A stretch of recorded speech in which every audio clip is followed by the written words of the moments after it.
আসসালামু আলাইকুম। আজকে আমরা আরেকটি গরু কেনার উদ্দেশ্যে রওনা দিব। তাই রওনা দিব পটুয়াখালী হাতালিয়া বাদঘাট। তাই ওই জায়গায় একটি ফার্ম আছে। ওই ফার্মের মালিকের সাথে কিছুদিন আগে আমাদের আসলে ফোনে যোগাযোগ হয় যে ভাই আপনার ফার্মে গাভী আছে কিনা। ভাই আমাদেরকে বলছে জি ভাই অনেকগুলো গাভী আছে, আপনারা এসে দেখতে পারেন গাভীগুলি। তাই ভাইয়ের সাথে অনেক আগে থেকে আমাদের সম্পর্ক। তাই ভাই আমাদেরকে বলছে যে আসার সময় আমাদের জন্য কিছু মুগ ডালের ভুসি নিয়ে আইসেন। ভাইয়ের অনেকগুলি ছাগল আছে, সেটা আসলে আমরা জানি যে আগে গেছিলাম ওই সময় আমরা দেখে আসছি ভাইয়ের অনেকগুলি ছাগল আছে।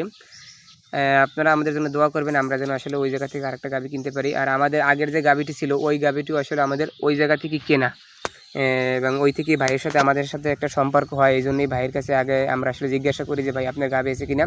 ভাই আমাদেরকে বলছে যে গাভী আছে, আপনারা এসে দেখতে পারেন। তাই আসলে আমরা ওই গাভীর উদ্দেশ্যে রওনা দেবো। আমরা এখন আছি কাশীপুর বাজারে। কাশীপুর বাজার থেকে আমরা যাব আসলে লোহালিয়া ব্রিজ থেকে পটুয়াখালী। আমরা বলতে না বলতে আসলে চলে আসলাম লোহালিয়া ব্রিজের উপর।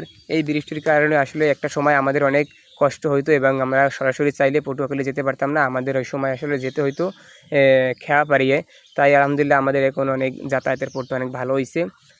বিশেষ করে আমরা গলাচিপা 10 মিনিট বা উপাল কাশীপুরের যে ধরান্দির যে মানুষগুলি আমরা আছি, আমাদেরই আসলে অনেক বেশি কষ্ট হইতো, কারণ আমরা সরাসরি গাড়ি নিয়ে যাইতে পারতাম না। তাই বলতে না বলতে আসলে আমরা চলে আসছি ফার্মের কাছাকাছি।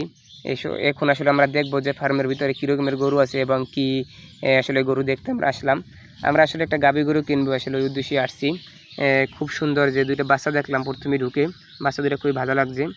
আর বিশেষ করে পাশে যে ঘাসগুলি আছে এগুলো অনেক সুন্দর। আর আমরা যে গরুগুলো দেখতে পাচ্ছি এগুলো সবই গাভী গরু।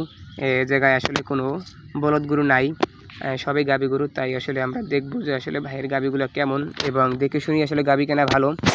আর আমার কিন্তু আসলে যে গাভীটা দোয়াইছে আসলে এই গাভীটাই কিন্তু খুব পছন্দ হয়েছে, কারণ গাভীটা দেখতে অনেক সুন্দর এবং তার জাতমানও আলহামদুলিল্লাহ খুব ভালো। আর ওই যে কাকাকে জিগেলাম যে কাকা আসলে আপনি এটা থেকে কয় লিটার দুধ পান, কাকা বলছে 22 লিটারের মতন। আমরা আসলে দেখব ওই যে এখন যে ছাগলগুলি আছে ওই ছাগলগুলি, কারণ এই ছাগলগুলি বিশেষ কারণ হচ্ছে এই ছাগলগুলির জন্যই আমাদের কিন্তু আসলে ওই ভুসিগুলো আমরা নিয়ে আসছি। আর আমরা বলতে না বলতে আসলে গাভীগুলো খুব ভালো করে দেখে নিচ্ছি। আর আমরা যে দুধ দহন করছে ওই সময় দুধগুলি এই রাখছে। কাকাকে জিগেলাম কাকা এখন কয় লিটার আছে, কাকা বলছে 10 লিটার। আসসালামু আলাইকুম, আমাদের দোয়া করবেন সবাই।